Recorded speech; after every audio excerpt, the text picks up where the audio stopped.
ప్రపంచ పొగాకు వ్యతిరేక దినోత్సవం సందర్భంగా ఖమ్మంలోని పెవిలియన్ గ్రౌండ్ వాకర్స్ కమిటీ సభ్యులు వినూత్న కార్యక్రమం నిర్వహించారు. పెవిలియన్ గ్రౌండ్లో 8 అడుగుల బాహుబలి సిగరెట్ను తయారు చేసి దాన్ని అంటించారు.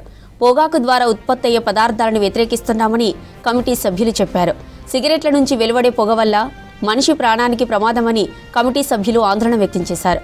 పొగాకు ఇతర మత్తు పదార్థాలకు నేటి యువత బానిసలుగా మారి తమ ప్రాణాలు కోల్పోతున్నారని చెప్పారు కమిటీ సభ్యులు.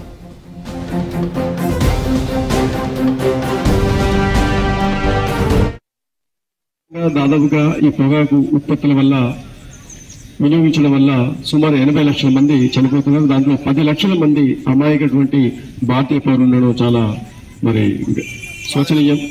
అంతేకాకుండా పొగాకు సంబంధించిన ఉత్పత్తులు దయచేసి ఎవరు కూడా వినియోగించవద్దు. ఎందుకంటే ఈ ఉత్పత్తులు స్టార్టింగ్ లో బాగానే ఉంటుంది. ముఖ్యంగా టీనేజ్ పిల్లలు కూడా దీనికి బాగా అలవాటు పడిపోతున్నారు. ఈ పొగాకు ఉత్పత్తుల వల్ల సుమారు 200 రకాల క్యాన్సర్లు వస్తాయని చెప్పేసి మన శాస్త్రవేత్తలు చెప్పడం జరిగింది.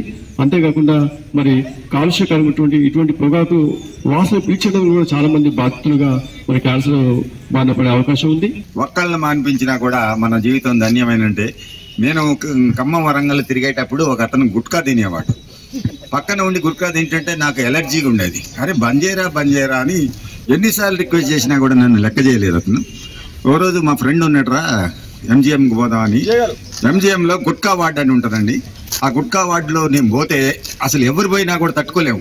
ఒకడికి పళ్ళన్నీ ఊడిపోయి ఉంటాయి, ఒకడికి నాలుక లేకుండా ఉంటాడు, ఒకడికి ఇంకేది ఇలా ఉంటారనమాట. ఆ పేషెంట్లు చూపించే తీసపోయి తెల్లారి బంద్ చేసిందండి.